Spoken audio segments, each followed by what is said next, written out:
नमस्कार, मैं हूं पंकज झा। आप देख रहे हैं मेरे साथ अनकट। क्या कमाल का संयोग बना है। एक तरफ योगी आदित्यनाथ के पथ प्रदर्शक, उनके मार्गदर्शक, उनके आदर्श हैं, तो दूसरी तरफ जिन्हें योगी कहते हैं कि वो राष्ट्रीय नेता हैं, देश भर में उनका जनाधार है। आप सोच रहे होंगे मैं किन की बात कर रहा हूं, किन का जिक्र कर रहा हूं, लेकिन तारीख नोट कर लीजिएगा। 15 जुलाई, यूपी, एक तरफ पूर्वांचल और दूसरी तरफ पश्चिमी यूपी। लेकिन कमाल का संयोग बना है कि पूर्वांचल में वाराणसी जा रहे हैं पीएम नरेंद्र मोदी और पश्चिमी यूपी के दौरे पर जा रहे हैं असदुद्दीन ओवैसी। ओवैसी मुरादाबाद में एक जनसभा करेंगे। कहा जा रहा है कि पश्चिमी यूपी में एक तरीके से AIMIM के चुनाव प्रचार की शुरुआत है। और कोरोना की दूसरी लहर थमने के बाद प्रधानमंत्री नरेंद्र मोदी अपने संसदीय क्षेत्र वाराणसी जा रहे हैं, काशी, जहां वो रुद्राक्ष का उद्घाटन करेंगे। रुद्राक्ष एक बिल्डिंग का नाम है, कन्वेंशन सेंटर है। और फिर BHU में वो कोविड प्रोटोकॉल के तहत एक जनसभा को भी संबोधित करेंगे। अब जब वहां काशी गए हैं तो अपने लोगों से बातचीत करेंगे, पर इस बातचीत को छोटा मत समझिएगा, क्योंकि यूपी में चुनाव की आहट शुरू हो गई है। ये जो केंद्रीय मंत्रिमंडल में जो विस्तार हुआ है और जिस तरीके से यूपी के बीजेपी नेताओं को, उसमें 7 नेताओं को जगह मिली है, जिसको मंडल कमंडल में मंडल कहा जा रहा है, जिस तरीके से बीजेपी की पंचायत में और ज़िला पंचायत से लेकर ब्लॉक प्रमुख के चुनाव में जीत मिली, प्रधानमंत्री नरेंद्र मोदी तक ने वाहवाही की योगी की। तो जब बनारस जा रहे हैं ना मोदी, तो फिर वहाँ से एक बड़ा मैसेज भी देने की कोशिश करेंगे, क्योंकि अपने इलाके, अपने गढ़, संसदीय क्षेत्र वाराणसी से वो जो कहेंगे वो पूरे देश के लिए होगा, खास तौर से यूपी के लिए होगा। ये जो अगला चुनाव है यूपी का, वो दोनों के लिए बहुत महत्वपूर्ण है। इस बात को हम बार बार कहते रहे हैं कि दिल्ली का रास्ता लखनऊ से होकर जाता है। जाहिर सी बात है कि 2022 का विधानसभा चुनाव मोदी के साथ साथ, योगी के साथ साथ हम कहें, मोदी के लिए भी अग्नि परीक्षा की जैसी है। और दूसरी तरफ असदुद्दीन ओवैसी जो अभी गए थे, याद करिए ना, बहराइच गए थे, जहां उन्होंने अपने पार्टी के ऑफिस का उद्घाटन किया था। और फिर वो चले गए थे महमूद गजनवी के भांजे गाजी सालार मसूद की दरगाह पर। उसको लेके बड़ा विवाद हुआ था, क्योंकि एक तरीके से सुहेलदेव राजभर और गाजी सालार मसूद के बीच जो संघर्ष हुआ था, उसको भी हिंदू मुसलमान बनाया जा रहा है। तो वो उनके नैरेटिव में फिट होता है ओवैसी के, और ये उसकी भी पसंद का है, यानी बीजेपी की पसंद का भी ये मामला है। असदुद्दीन ओवैसी ऐसे ही नहीं जा रहे 15 तारीख को। सवेरे जब प्रधानमंत्री नरेंद्र मोदी बनारस में रहेंगे, तो शाम में मुरादाबाद में असदुद्दीन ओवैसी रहेंगे।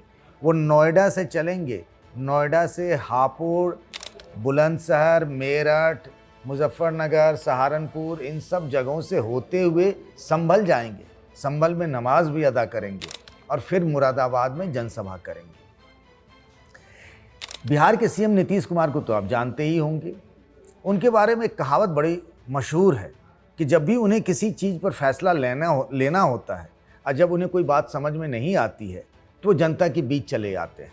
जैसे नोटबंदी का मसला था, वो थे मधुबनी में, और वो क्या करें, नोटबंदी के पीएम नरेंद्र मोदी के फैसले को वो सही कहें या गलत कहें, तो उन्होंने कहा मैं जाता हूँ, जनसभा थी उनकी, वहाँ लोगों से पूछ लूँगा, वो जो कहेंगे वही मैं मानूंगा। जिसको नीतीश कुमार कहते हैं ना कि थर्मामीटर डाल देना जनता के बीच में।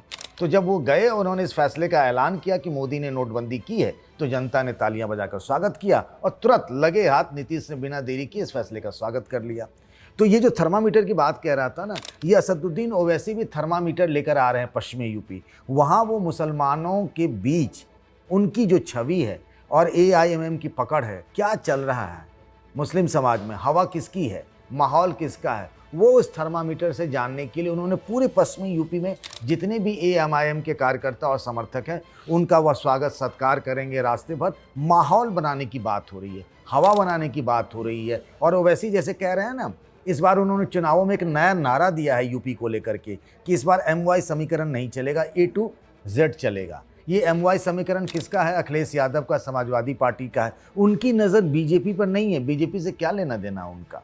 वैसे तो उन्हें बीजेपी की B टीम कहते हैं, जो दूसरी विपक्षी पार्टियां हैं, पर यहाँ उनको जब तक वो मुस्लिम वोट नहीं लेंगे तो सबसे पहली नज़र उनकी किस पर है? अखिलेश यादव पर है, क्योंकि वो समाजवादी पार्टी मुस्लिमों की पहली पसंद है। तो लंबा चौड़ा टूर प्लान है उनका, एक दिन में कई ज़िलों का दौरा करते हुए वो संभल जाएंगे और उसी दिन नरेंद्र मोदी वाराणसी में रहेंगे। तो जब वो अपनी बात कहेंगे उस दिन, तो मान कर चलिए कि कोरोना की बातें तो होंगी ही, बात होगा यूपी चुनाव का। एक तरीके से ये कहा जा रहा है कि वो अपना एजेंडा तय कर देंगे और इसीलिए तैयारी देखने के लिए कि वहाँ पर सब कुछ ठीक ठाक है, खुद यूपी के सीएम योगी आदित्यनाथ भी चले गए थे। ये चुनाव बड़ा दिलचस्प होता जा रहा है। यूपी में इस बार ओवैसी जो हैं वो एक प्रयोग कर रहे हैं। पिछला उनका प्रयोग नहीं चला था। कब? वो 2017 की बात थी, जब बीजेपी को प्रचंड जीत मिली थी और 300 के पार हो गई थी बीजेपी। इस बार ओवैसी को लग रहा है कि यूपी उनके लिए बिहार जैसा वरदान साबित हो सकता है, जहां उनके 5 विधायक चुन लिए गए थे। बंगाल में हालांकि उन्हें मुंह की खानी पड़ी थी, लेकिन इस बार वो नारा दे रहे हैं कि अपने लोग अपनों को वोट करेंगे, यानी मुसलमान समाजवादी पार्टी के लिए नहीं, वो ओवैसी के लिए वोट करेंगे, मुसलमान उनके अपने हैं, ये कहकर बात समझाने और बुझाने की वो कोशिश कर रहे हैं। और हालांकि उनके साथ एक टॉपअप कहते हैं ना, वो मोबाइल रिचार्ज जब आप कराते हैं तो टॉपअप के तौर पर ओम प्रकाश राजभर भी हैं। हालांकि ओम प्रकाश राजभर कब क्या करेंगे कहा नहीं जा सकता। वो कभी कभी अखिलेश यादव के साथ गठबंधन की बातें करने लगते हैं, कभी कांग्रेस के साथ गठबंधन की बात करते हैं, कभी आम आदमी पार्टी के साथ बात करते हैं। लेकिन ओवैसी ने अपना एक रोड मैप तैयार कर लिया है, अपना एक गेम प्लान तैयार कर लिया है। तो उस दिन यानी 15 तारीख को मुकाबला बहुत दिलचस्प होगा। यूपी के पूर्वांचल से खुद पीएम नरेंद्र मोदी और यूपी के पश्चिम से असदुद्दीन ओवैसी। और उस दिन ये जो दोनों नेता अपनी बात कहेंगे, यकीन मानिए कि अगले कई हफ्तों तक यूपी का चुनाव, यूपी का एजेंडा इन्हीं दोनों के आसपास घूमता रहेगा। ये जो कहेंगे ना, तो वो जगजीत सिंह का एक बहुत मशहूर नज़्म है, बात निकलेगी तो फिर दूर तलक जाएगी। तो ये जो बातें हैं ना, ये चुनाव तक जाएगी जो अगले साल होने वाला है यूपी में। तो आज के लिए बस इतना ही।